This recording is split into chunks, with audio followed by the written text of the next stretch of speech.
Salut à tous, aujourd'hui nous allons voir le Pokémon Corédon au travers de la série qui lui a été dédiée évidemment, début de bloc écarlate et violet, à savoir EV1 ou écarlate et violet de base.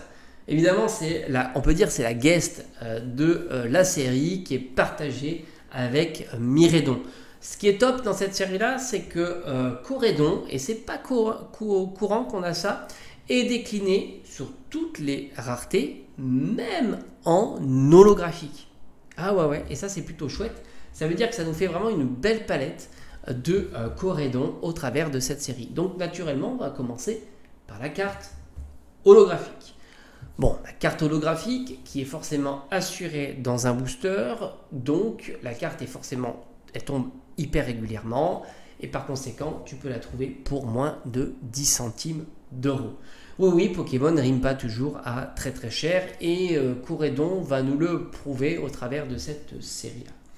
On continue avec la simple carte X, et là aussi, pas la peine de se ruiner, puisque 50 centimes à 1 euro suffit à se procurer cette jolie petite carte.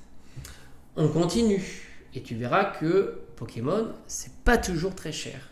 Puisque la magnifique full art, qui est plutôt réussie, moi je ne suis pas toujours fan des full art de écarlate et violet, mais je trouve celle-ci plutôt réussie. Je suis moins fan des full art de EV2, alors après ça dépend le Pokémon, mais là je le trouve plutôt sympa, et pourtant pas la peine de casser sa tirelire, puisque pour 5 euros, tu peux te procurer cette magnifique full art. Et franchement, une full art, ça tombe difficilement. Et une full art spécifique, comme certains l'aiment dire, tu sais, ils te disent toujours oui, mais faire tomber une carte en particulier, c'est compliqué.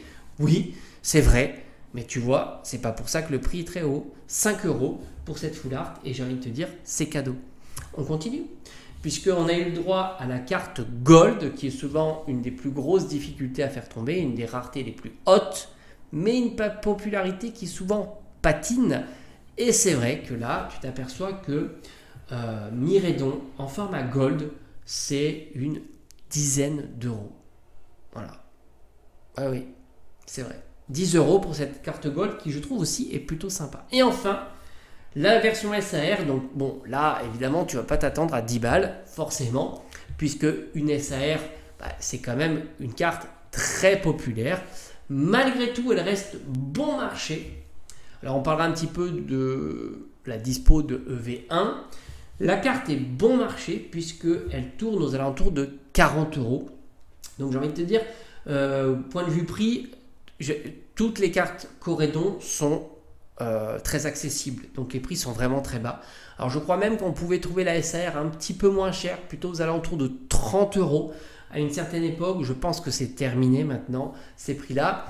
Même si le scellé est plutôt très disponible, je pense que les displays à 200 euros, tu peux en trouver facilement. Je pense que tu peux ouvrir du booster pour pas très très cher sur cette série-là. Et n'oublie pas que EV1 fait partie du recyclage des différents duopacks. Donc par conséquent, EV1, ça va être ouvert, ça va dropper. Mais 40 euros une SAR, c'est pas cher. D'autant qu'on est sur un Pokémon qui, malgré tout, même si on est sur les Pokémon de écarlate et violet, est plutôt populaire. Il ne faut pas non plus négliger ça. Et la carte est vraiment très très jolie. Tu as un petit dédain, la nature comme ça, c'est magnifique. Allez, à bientôt.